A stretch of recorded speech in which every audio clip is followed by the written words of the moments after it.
3-4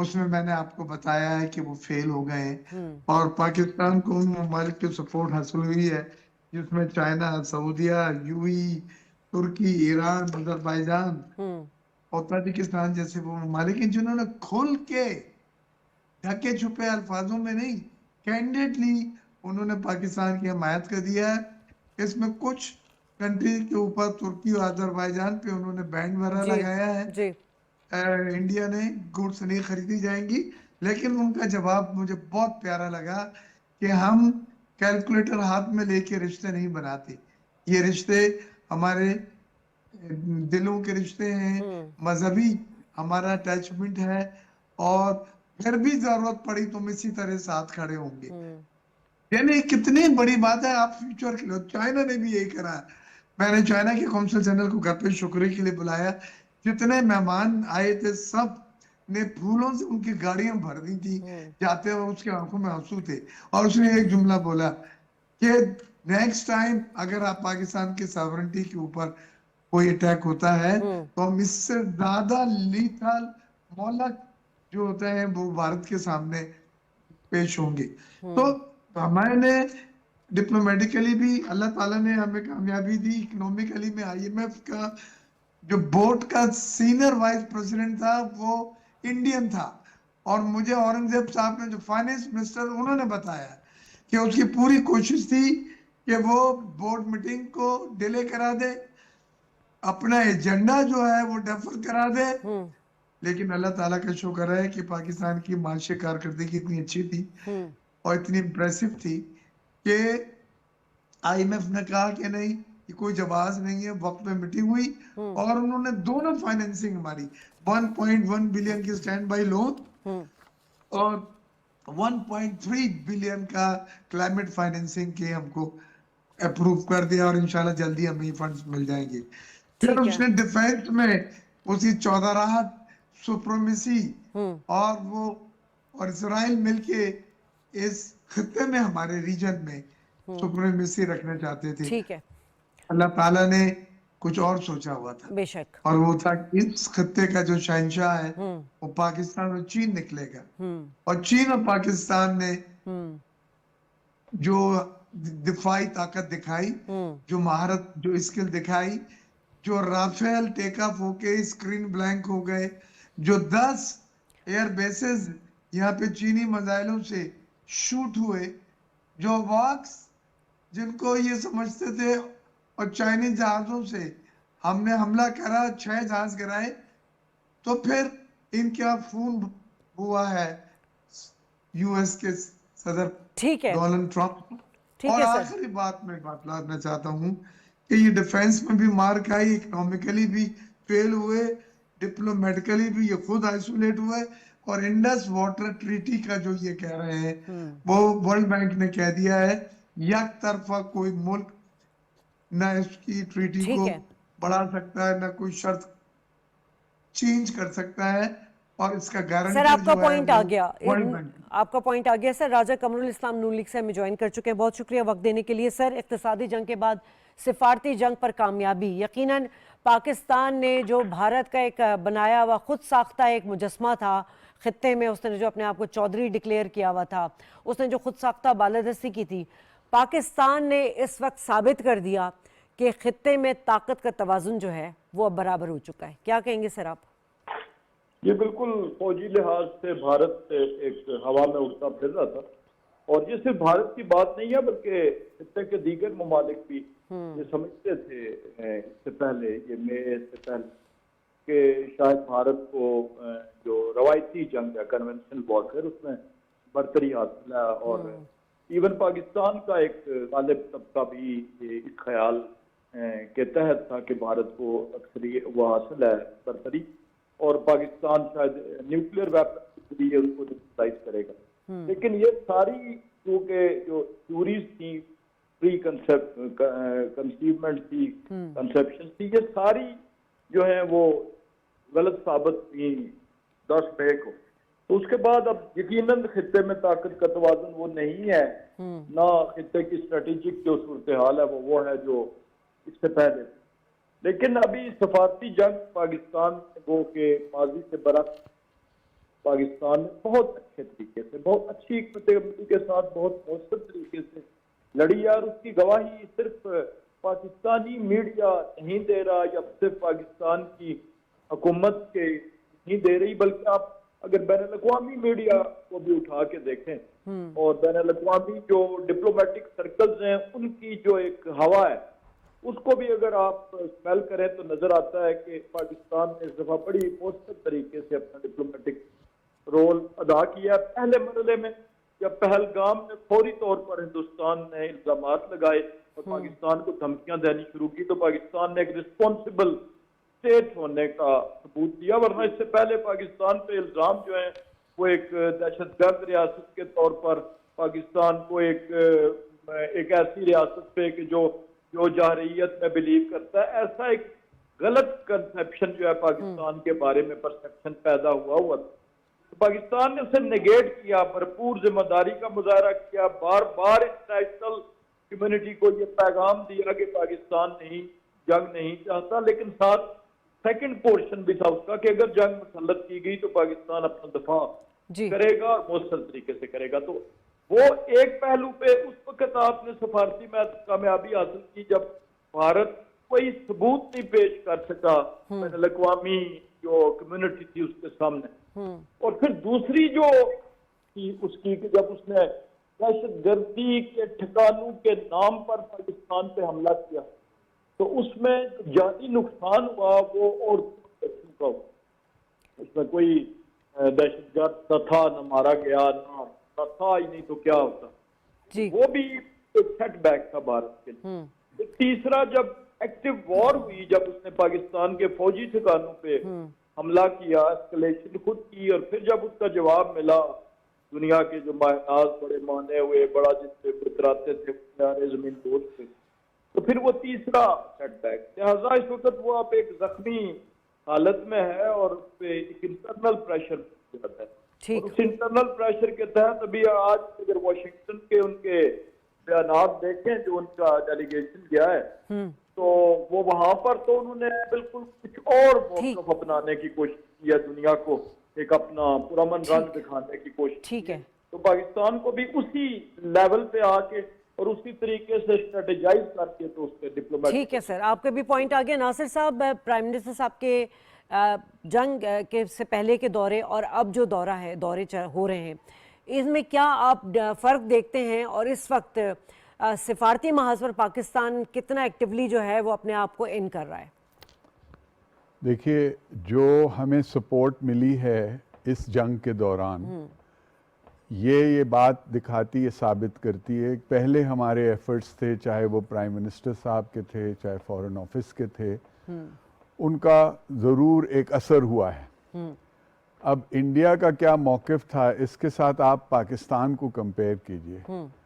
سب سے پہلے تو آپ پیچھے چلے جائیں. انڈیا جو بار بار یہ ایک پروپیگنڈا کرتا ہے کہ پاکستان ایک ٹیررسٹ ملک ہے، یہ دراصل جو کشمیر کا مسئلہ ہے اس سے دنیا کا اٹینشن ڈائیورٹ کرنے کے لیے ایک گلٹی فیلنگ ہے. سن 1948 میں جو یونائٹڈ نیشنز کے ریزولوشنز تھے، آج تک اس کے اوپر عمل نہیں کرنا چاہتے، کوئی نہ کوئی بہانہ ڈھونڈنا چاہتے. پھر آج سے تقریباً 30-40 سال پہلے سے یہ ایک نیا پروپیگنڈا شروع کیا گیا کہ پاکستان ایک ٹیررسٹ ملک ہے، پاکستان ایک ٹیررسٹ ملک ہے، تاکہ دنیا میں اسے آئسولیٹ کیا جائے. اب ہوتا ایسا نہیں ہے. دنیا میں کسی کے کہنے پہ آپ کسی کو آئسولیٹ نہیں کرتے. جو ملکوں کے آپس میں تعلقات ہوتے ہیں وہ اپنے میوچول انٹرسٹ، جو آپس میں ان کے انٹرسٹ ہوتے ہیں، اس پہ بیسڈ ہوتے ہیں. انڈیا کے کہنے پہ وہ کسی کو آئسولیٹ نہیں کریں گے. تو اس لحاظ سے وہ شدید طور پہ ناکام ہوئے. اب آپ آ جائیے یہ ٹیررزم کے جو نوشن ہے، فی الحال تو آپ یہ دیکھ سکتے ہیں کہ ٹیررزم جو ہے وہ انڈیا کے اس سے زیادہ نظر آ رہا ہے آپ کو انٹرنیشنلی. میں آپ کو مثال دیتا ہوں کہ ان کے جو نیشنل سیکیورٹی ایڈوائزر ہیں وہ ریکارڈ پہ ہیں یہ کہہ چکے ہیں کہ ہم بلوچستان میں دخل اندازی کریں گے، ہم وہاں پیسہ پھینکیں گے، ہم اس حصے کو پاکستان سے کریں گے. یہ دھمکیاں ہیں، یہ ایک پالیسی ہے ان کی کہ جی ہم ڈیفینڈ نہیں کرتے, ہم اوفینسو ڈیفینس کریں گے, جس کی مجھے سمجھ نہیں آتی. اوفینس تو اوفینسو ڈیفینس کوئی چیز نہیں ہوتی. لیکن میرا کہنے کا مطلب یہ ہے کہ نیشنل سیکیورٹی جو ایڈوائزر ہیں انہوں نے پبلکلی یہ بات کہی ہے کہ ہم وہاں ٹیررزم پھیلائیں گے, اور ہم پھیلا رہے ہیں. اس کے علاوہ جو کلبھوشن یادو اور جو اس کے کنفیشنز ہیں وہ ساری دنیا کے سامنے ہیں. پھر آپ آ جائیے کینیڈا میں, امریکہ میں, جو ان کی گورنمنٹس نے باقاعدہ الزام لگایا ہے کہ ہمارے پاس ثبوت ہے کہ انڈین ایجنسیز ہمارے ایک سٹیزن کو قتل کرنے میں انوالوڈ ہیں. اور نہ صرف یہ, وہ اس بات پہ بھی ہیں کہ وہ جو ان کے ہوم منسٹر ہیں وہ ڈائریکٹلی اس میں انوالوڈ ہیں. تو یہ جو ساری باتیں ہیں نا جی, مودی صاحب کو لے لیجئے. مودی صاحب نے جو ان کا کانڈکٹ تھا, جو وہاں پہ گجرات میں جو قتل عام ہوا تھا, اس میں ان کو باقاعدہ as a war criminal declare کر کے, کنسیڈر کر کے, ان کو امریکہ کا ویزا تک نہیں دیا تھا اس سے پہلے کہ وہ پرائم منسٹر بنے. تو یہ 4-5 جو لوگ ہیں نا, ڈیفنس منسٹر ہیں راجناتھ سنگھ, یہ سب, یہ چیز اب بڑی واضح ہو گئی. دوسری بات جو میں سمجھتا ہوں کہ انڈیا کا جو فورن افیئرز میں جو ایک موقف تھا, جو کہ اس جنگ کے لحاظ سے ان کو اتنی سپورٹ نہیں ملی, میں سمجھتا ہوں اس میں ایک بہت انٹرسٹنگ اور بڑا فیکٹر یہ تھا کہ ان کے جو فورن منسٹر صاحب ہیں, جے شنکر صاحب, وہ جہاں جاتے ہیں ان میں ایک گھمنڈ, ان میں ایک غرور پایا جاتا ہے. اور وہ یورپ میں جا کے اس قسم کی بات کرتے ہیں کہ جی جب ان سے کوئی سوال کیا جاتا ہے تو وہ کہتے ہیں جی آپ کو شاید ایسا لگتا ہے یورپ والوں کو کہ آپ کے مسائل جو ہیں وہ ساری دنیا کے مسائل ہیں, اور ہمارے مسائل جو ہیں وہ آپ کا کوئی, اس میں کوئی پرابلم نہیں ہے, اس میں کوئی مسئلہ نہیں ہے, اس کی کوئی امپورٹنس نہیں ہے. تو اسی طرح انہوں نے, کسی نے پوچھا کہ جی آپ روس سے سینکشنز کے باوجود تیل کیوں لے رہے ہیں, انہوں نے کہا جی ہم تو اپنا انٹرسٹ دیکھتے ہیں. ارے بھائی, اگر آپ صرف اپنا انٹرسٹ دیکھتے ہیں اور آپ انٹرنیشنل کمیونٹی سے آپ کا کوئی تعلق نہیں ہے, تو پھر ظاہر ہے روس سے, پھر آپ دیکھیں ایران پہ سینکشن لگی ہوئی تھی, ایران سے لے رہے تھے. اختیار بیگ صاحب, میں آپ سے اسی کا جواب لے لیتی ہوں. سر, ابھی یہ جو آئی ایم ایف کے بعد اب ایف اے ٹی ایف میں گرے لسٹ میں, کیونکہ میرا خیال ہے اب جون میں ایف اے ٹی ایف کا اجلاس بھی ہونے والا ہے, اور یہ چاہ رہا ہے بھارت کے, بس جو 2022 میں گرے لسٹ سے جب پاکستان نکلا تھا اور جو کچھ قانونی شرائط تھی اس کی تعمیل کا جو وعدہ کیا تھا پاکستان نے, اس کو لے کر ایک ڈرامہ رچانا چاہ رہا ہے. لیکن ناصر صاحب نے بڑا اچھا پوائنٹ ریز کیا کہ جی آپ رشیا سے بھی جب سینکشن تھا آپ تیل لے رہے تھے, ٹریڈ کر رہے تھے, آپ ایران کے ساتھ بھی کر رہے تھے, عالمی جو دنیا تھی وہ اس کو دیکھتی نہیں تھی. لیکن اس وقت سینیریو کتنا چینج ہو چکا ہے, اب پاکستان کے پاس بڑے ہی سالڈ قسم کے دلائل بھی ہیں, ہم نے ثابت بھی کر کے دکھا دیا ہے. اور ماشاءاللہ بلاول بھٹو صاحب بھی بڑا ووکل ہیں اس معاملے میں اور بڑی اچھی بات کرتے ہیں. تو ہمیں اس وقت کتنی ہیمرنگ کرنے کی ضرورت ہے اوور آل بات کرنے کی کہ بھائی ٹیرر فائننسنگ میں بھی بھارت ملوث ہے, بھارت جن ممالک میں سینکشن ہے ان سے کے ساتھ آئل بھی لے رہا ہے, اور بھارت جو ہے وہ پاکستان کو ڈکلیئر کر رہا ہے کہ دہشت گرد ملک ہے. جی دیکھیے, بھارت کا اس بار پہلے بار جو نیریٹو ہے اور جو اس کا موقف ہے وہ بغیر پیروں کے تھا اور دھڑم سے گر پڑا. جب پاکستان نے یہ آفر کرا کہ ہم انڈیپینڈنٹ جو ہے انکوائری کے لیے تیار ہیں, آپ کسی بھی انڈیپینڈنٹ باڈی کو اپوائنٹ کر لیں اور آپ ان کو شواہد دے دیں, اور اگر وہ یہ ثابت کر دیتے ہیں کہ پاکستان پر اگر میں ملوث ہے تو جو چور کی سزا وہ ہماری سزا. لیکن انڈیا نے اس سے فائدہ اٹھانے کے بجائے کتراتے رہے, اور اینڈ میں آپ نے دیکھا کہ اب تک اس کے پاس کوئی ثبوت, کوئی وٹنس, کوئی ایویڈنس نہیں تھی جو وہ کسی کو بھی دے سکتا ہے اور وہ سامنے پیش کر سکتے, وہ خود بھی نہیں پیش کر سکے. تو پاکستان کا یورپ اور دوسرے ممالک نے جنہوں نے انڈیا کا ساتھ نہیں دیا, ان کا بڑا سافٹ کارنر اسی دن سے ہو گیا تھا پاکستان کے بارے میں کہ یہ جو ہے ایکسپلائٹ کر رہے ہیں, مینوپلیٹ کر رہے ہیں. اگر ثبوت نہیں دیتے, ان کی انڈیپینڈنس انکوائری کا آفر نہیں وصول کر رہے, تو ان کا دل کالا ہے. اور ہوا بھی یہی پھر. تو اس بار تو انڈیا کا جو نیریٹو ہے بری طرح فیل ہو گیا کہ پاکستان میں یہ دہشت گردی میں ملوث ہے، کیونکہ وہ اب تک جب میں آپ سے بات کر رہا ہوں کوئی ثبوت نہیں دے سکا ہے۔ ایران کی جو آپ بات کری تھی، ایران کی ٹریڈ ہماری $3 بلین ہے، جی اور ابھی انہوں نے یہ ایگری کرا ہے کہ اس کو ہم نے $10 بلین بلین کی طرف لے کے جانا ہے۔ ایران کے ساتھ ہمارا ایک بہت بڑا ایشو ہے، لیکن وہ اس کا بھائی پناہ ہے، لحاظ مروت ہے، بڑا پن ہے، پڑوسی کا حق ادا کرنا ہے، وہ کہ پاک ایران گیس پائپ لائن کا منصوبہ جو پاکستان نے ایران نے سائن کیا تھا، اور جی ایران سے گیس پاکستان آنی تھی، ایران نے اپنے حصے کا گیس کی پائپ لائن ڈال دی ہے، جی پاکستان کے حصے کا ایک معمولی پورشن رہتا ہے، لیکن امریکن سینکشن کی وجہ سے پاکستان جو ہے ٹھیک اس ہے کو پورا نہیں کر پا رہا ہے، لیکن اس کے لیے بھی ہمیں حل نکالنا ہوگا، ہمیں امریکہ سے ٹیک اپ کرنا ہوگا۔ ایک تو ہمیں یہ گیس سستی پڑے گی اور اس کی ضرورت ہے، اور دوسرے اس کا انفراسٹرکچر بالکل تیار ہو چکا ہے، یہ بالکل ریڈی ہے، اور ایران کے پاس ایران مجاز ہے کہ وہ پینلٹی چارج کرے جو 6-7-8 بلین ڈالر میں جمع ہو گئی اب تک ٹوٹل ڈیلے کی وجہ سے۔ تو اللہ نہ کرے، یہ اس کا بڑا پن ہے کہ وہ ہر بار ایکسٹینشن بھی کر دیتے ہیں، مینیٹوریم دے دیتے ہیں، ٹھیک اور کوئی نہ کوئی حل والی کی باتیں کرتے ہیں۔ پھر ٹھیک ہے اوپننگ آف بینک اکاؤنٹ بڑے ضروری ہیں۔ اگر آپ کہتے ہیں کہ $10 بلین کی ہماری ٹریڈ ہوگی ایران کے ساتھ، تو جب تک آپ کے بینکنگ نیٹ ورک نہیں ہوگا ہاں صحیح آپ آدھا بھی نہیں کر سکتے۔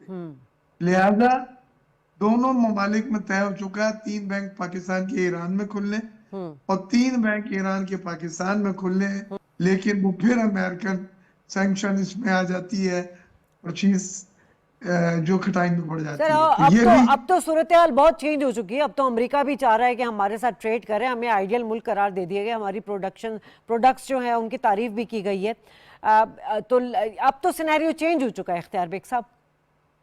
جی بالکل آپ سے کہہ رہی ہیں، ہمیں امریکہ نے 3 چیزیں ہمیں دے رہا ہے۔ وہ ایک تو ابھی ہمارا ڈیلیگیشن جا رہا ہے کامرس منسٹری کا، ہم نے اپروو کرا ہے اسٹینڈنگ کمیٹی کامرس میں، ہم ان سے ٹریڈ ڈیفیسٹ کم کریں گے، ان کا $3 بلین کا تجارتی خسارہ ہے، یعنی وہ امپورٹ جو ہے ان کی پاکستان سے جو ہے وہ تقریباً $3 بلین کا ٹریڈ ڈیفیسٹ ہے، اس کو کم کرنے کے لیے وہ کہتے ہیں ہم کم کریں گے ٹھیک تو ہمیں $1 ٹھیک ہے، ارب چلیں آپ کا پوائنٹ آ گیا سر۔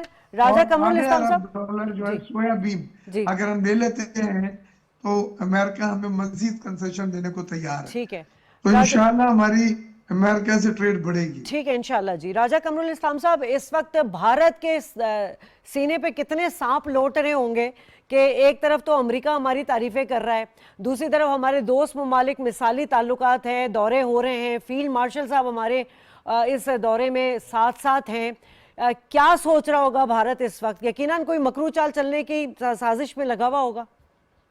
دیکھیں بھارت کے جتنے اندازے تھے، عسکری اندازے، سفارتی اندازے، وہ سارے اللہ کا کرم ہوا اور پاکستان کی حکمت عملی تھی کہ وہ سارے جو ہیں وہ منہ کے بل گرے، اور اس میں یہ سفارتی جو توقعات تھیں اس کو ورلڈ پاور سے، بالخصوص یونائٹڈ اسٹیٹس سے، روایتی طور پر روس اس کا حمایتی تھا، اور آپ پاکستان کی بھارت سے جتنی بھی پہلی جنگیں دیکھیں اس میں ہمیشہ روسی ہتھیاروں کے بل پہ، روسی طیاروں کے بل پہ، یہ مگ جہاز جو تھے رشین تھے بیسیکلی، یہ سارے اس کی بنیاد پہ اس میں ہمیشہ سر وہ S-400 بھی رشین ہی تھا، وہ بھی رشین تھا جی تو، لیکن روس سے بھی ان کو وہ والی امداد نہیں ملی، اور بڑی بات یہ ہے کہ کسی ایک ملک کی اس ہائٹ آف دا وار پہ انڈیا کو نہیں ملی مدد، پاکستان کو تو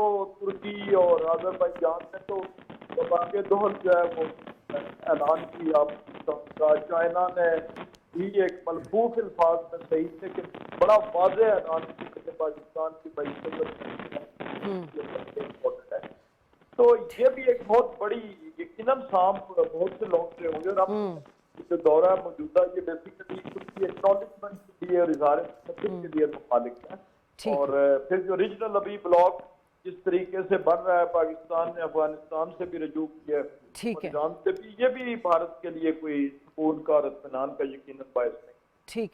ناصر صاحب، اب جو اس وقت پاکستان نے، مطلب میں 2009 سے شروع کروں، اگر مصر میں شرم الشیخ میں انہوں نے ڈوزیئر پیش کیا تھا، بھارت کی اور را ایجنسی کی جو انسرجنسیز رہی ہیں پاکستان میں، بلوچستان میں، پھر 2010 میں وکی لیک میں انکشافات ہوئے تھے، اس کے بعد لگاتار پاکستان جو ہے وہ ثبوت کے ساتھ یونائٹڈ نیشن میں مختلف فورم سے آواز اٹھاتا رہا ہے کہ بھارت دہشت گردی کرتا ہے، لیکن پاکستان کو بلا وجہ جو ہے بدنام کر رہا ہے.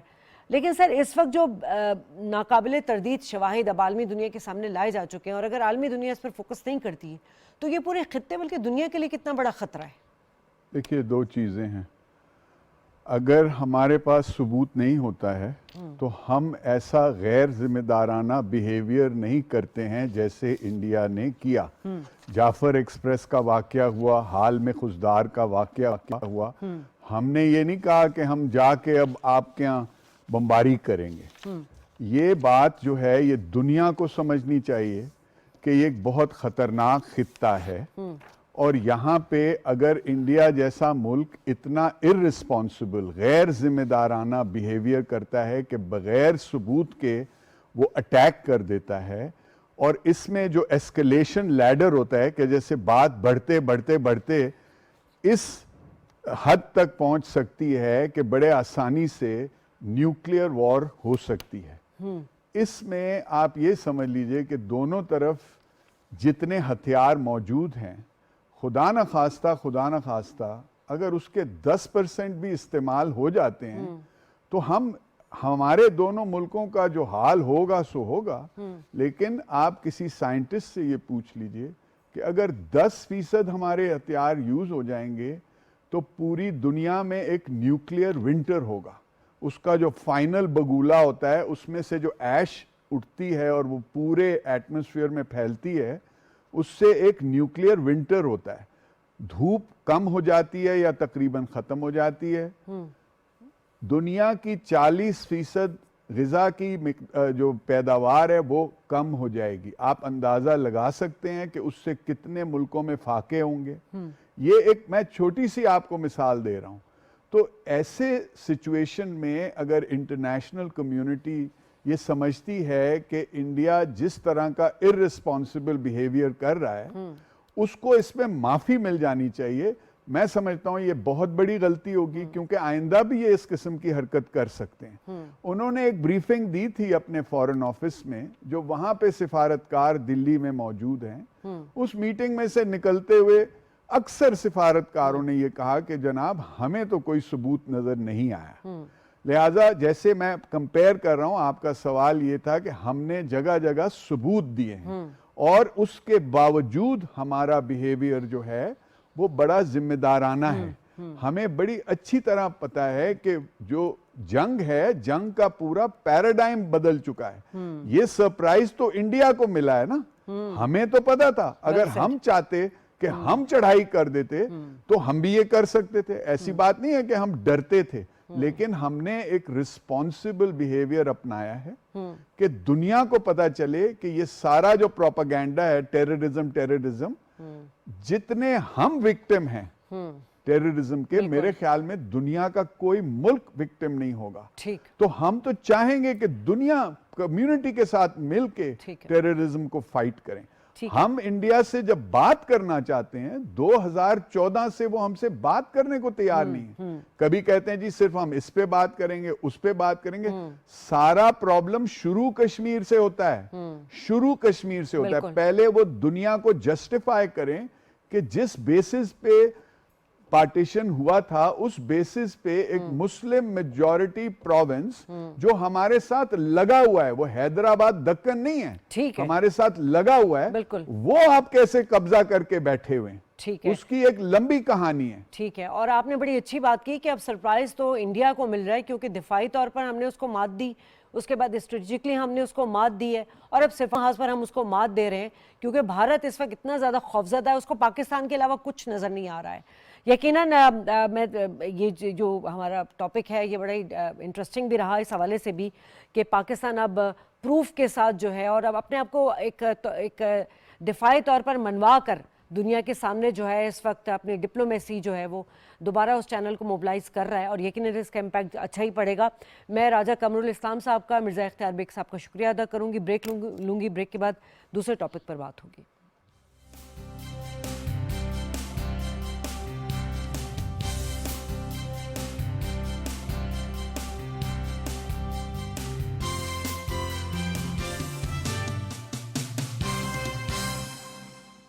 ویلکم بیک ناظرین, اور اب بات ہوگی غزہ میں جہاں اسرائیلی جارحیت بڑھتی چلی جا رہی ہے اور ایک اور سیاہ دن قیامت کے منظر ہمیں نظر آئے. اسکول جو بچوں اور عورتوں کا اور خاندانوں کے لیے ایک طرح سے پناہ گزین تھے ان کی, وہاں پر بمباری کی گئی اور اب تک کے اطلاعات کے مطابق 71 فلسطینی شہید ہو چکے ہیں. اور یقیناً غزہ میں انسانی بحران جو ہے وہ اپنی انتہا کو چھو رہا ہے. خوراک وہاں پہ نایاب ہے, پانی نہیں مل رہا ہے, پناہ گاہیں جو ہیں اب نشانے پر ہیں, ادویات بند ہیں, جو حالات ہیں وہاں پر وہ یقیناً بیان کرنے سے بھی باہر ہیں. دوسری طرف ہم دیکھتے ہیں کہ غزہ میں جو اسرائیلی جارحیت ہے تو اپنے اسرائیل سے بھی بہت آوازیں اٹھنی شروع ہو گئی ہیں. اسرائیلی پارلیمنٹ میں ہم نے دیکھا تھا کہ اسرائیلی حکومت پر شدید تنقید کی گئی تھی, لیکن ساتھ ساتھ ہم دیکھ رہے ہیں کہ کچھ ممالک جو ہیں وہ فلسطینی ریاست کو تسلیم کرنے کا اعلان بھی کر رہے ہیں. مالٹا نے فلسطینی ریاست کو تسلیم کرنے کا اعلان کیا. اس سے پہلے اقوام متحدہ کے 193 میں سے 147 رکن جو ہے ممالک فلسطین کو ایک خود مختار ریاست کے طور پر تسلیم کر چکے, مگر یہ صرف تسلیم کرنے کی حد تک ہوتا ہے. اس کے بعد آگے کیا میکانزم ہے, اس کو تسلیم کرنے کے بعد یونائٹڈ نیشن میں کیا اب تک کی اپڈیٹس ہیں, کیا کارروائی کی جا رہی ہے, اس پر بات کریں گے. ہمارے ساتھ جو گیسٹ موجود ہیں جنہوں نے ہمیں جوائن کیا ابھی, جلال الفرا صاحب سینئر صحافی ہیں, بہت شکریہ سر. ناصر صاحب ہمارے ساتھ پہلے سے ہی موجود ہیں. جلال صاحب آپ سے ہی آغاز کر لیتی ہوں. سر, وجہ کیا نظر آ رہی ہے آپ کو کہ ایک تو ہم بات کرتے ہیں ہمیشہ اسرائیل کی کہ وہ سیز فائر کی اس نے خلاف ورزی کی, بین الاقوامی قوانین کی دھجیاں بکھیر دیتا ہے. ہم کہتے ہیں کہ امریکہ کی اس کو پشت پناہی حاصل ہے, لیکن ایک طرف امریکہ بھی اس پہ پریشر ڈالتا ہے. وجہ کیا ہے, اسرائیل کیوں نہیں قابو میں آ رہا ہے؟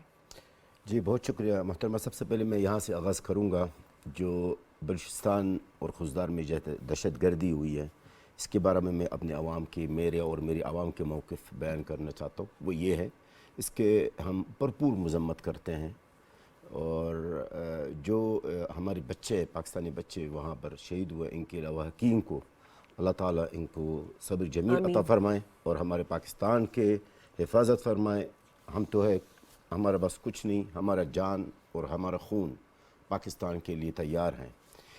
اچھا, آپ نے جو سوال کیا ہے محترمہ, میں اس جملے سے شروع کروں گا جو میں صبح شام اپنے عوام سے سن رہا ہوں.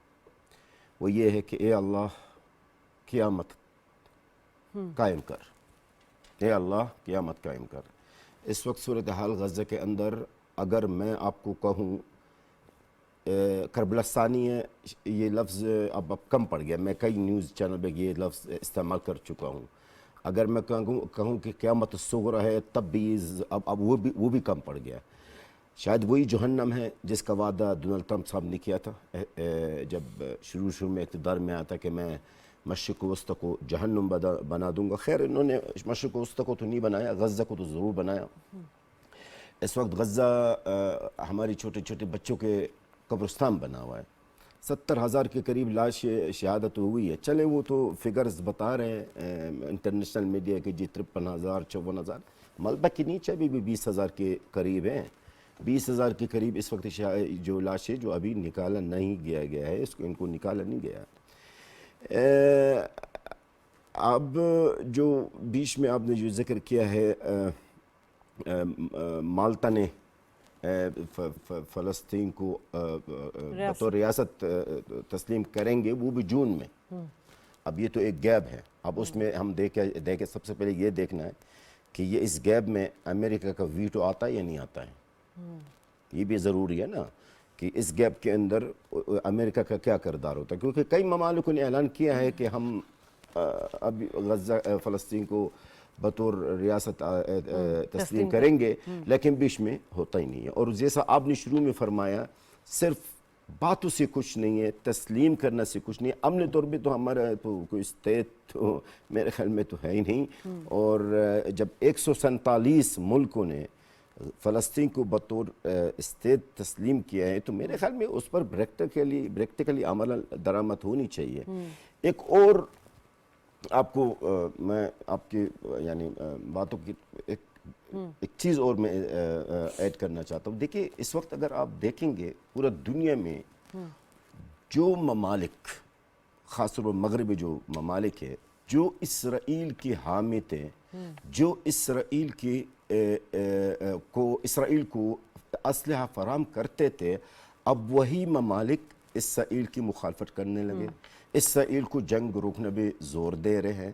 وہی ممالک کی میڈیا، آپ نے نوٹ کیا ہوگا CNN، BBC، برطانیہ کی جو میڈیا ہے، وہ خود جو اسرائیل کی فیور میں بات کرنے والے تھے، اب وہ غزہ کے عوام کا دکھ اور تکلیف بیان کرنا شروع کر دیا. اس لیے کہ اس وقت غزہ کے اندر جو ہو رہا محترمہ، اس نے تو بدتر کو بگال دیا، اس نے بدتر کو جو ہے وہ یعنی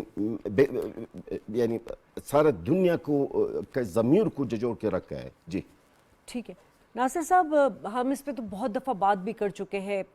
اسپین میں حال میں یورپی اور عرب ممالک کے وزرائے خارجہ کا اجلاس ہوا اور ہسپانوی حکام نے اسرائیل پر پابندی لگانے کے لیے دنیا کو کہا کہ زور دیا ہے. زور وہی بات آ جاتی ہے کہ ہم بات تو کر رہے ہیں، آواز بھی سنائی دی جاتی، جیسے میں نے کہا 147 ممالک جو ہیں وہ تسلیم بھی کر چکے ہیں فلسطین کو ریاست کے طور پہ. عملاً نظر نہیں آتا، تو ہرڈلز کہاں آ رہی ہیں ہمیں؟ حالانکہ یونائٹڈ نیشن کے اپنے لوگ اس میں کتنے جو ہے جاں بحق ہو چکے ہیں غزہ میں. پہلی بات تو یہ ہے جی کہ جیسے میرے کولیگ نے فرمایا، آس پاس کے بھی جو مسلمان ملک ہیں نا، وہ نہ صرف یہ کہ کوئی مدد نہیں کر رہے، انہوں نے کئی سال سے غزہ کو ایک اوپن ایئر پریزن بنایا ہوا ہے. اس میں ان کا ہاتھ ہے کہ وہاں پہ اسسٹنس یا اور کوئی جو نیسیسری چیز ہے وہ نہ جا سکے. یہ چیز دیکھ کے سخت دکھ ہوتا ہے. اب آ جائیے یورپ میں، سوائے آئرلینڈ کے اور کچھ حد تک اسپین کے، ان پچھلے 3 سالوں میں کسی کو ہمت نہیں تھی آواز اٹھانے کی. اور اس کی وجہ مینلی کیا تھی؟ ایک جوئش لابی سے ڈر تھا کہ کسی ملک کو دیکھ لیجئے، اس میں ان کی بینکنگ میں، ان کے میڈیا میں، اور پھر امریکہ کے تھرو جو پریشر آ سکتا ہے، اس سے وہاں کے سیاستدان ڈرتے ہیں.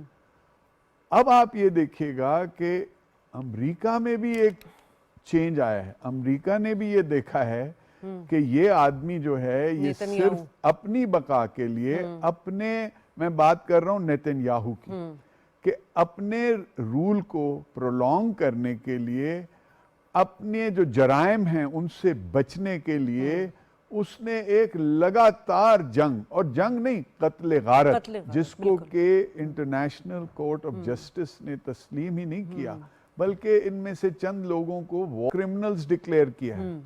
اب یہ چیز جو ہے نا، یہ آہستہ آہستہ یورپ کے جو عوام ہیں اس میں اتنا چینج آیا ہے، اور اتنا اس میں پیشن اس معاملے میں آیا جب وہ یہ دیکھتے ہیں. مثال کے طور پہ آپ نے کہا کہ جی ہم غزہ میں گھس رہے ہیں تو جو سویلین پاپولیشن ہے اس کو ہم چاہتے ہیں کہ وہ موو کر جائے نارتھ کی طرف. آپ نے جا کے ان کو وہاں مارنا شروع کر دیا. وہاں سے پھر انہوں نے کہا جی ساؤتھ کی طرف، وہاں ان کی بمباری کی. اینڈ میں رافا جو ایک انٹرنیشنلی اتنا بڑا وہ ریفیوجی کیمپ ہے، وہاں پہ سب سے پہلے تو ان کو کھانے اور جتنے میڈیکل اسسٹنس ہے اس سے محروم کیا گیا. اس کے بعد باقاعدہ وہاں بمباری شروع کر دی. یہ سب چیز دنیا کی آنکھوں کے سامنے ہے. یہ واحد وہ جنگ ہے جو اس قدر ایکسپوزڈ سوشل میڈیا پہ ہے. لیکن آپ ان لوگوں کی ہمت یا غرور یا گھمنڈ دیکھیں، ان کو اور کسی کی پرواہ نہیں تھی. انہوں نے کہا ٹھیک ہے ہم تمہارے سامنے مار رہے ہیں. جو ان کے آئی ڈی ایف کے سولجرز تھے وہ باقاعدہ ویڈیوز کھینچ کے ہنس کے، جیسے کہ کوئی شکار پہ جاتا ہے تو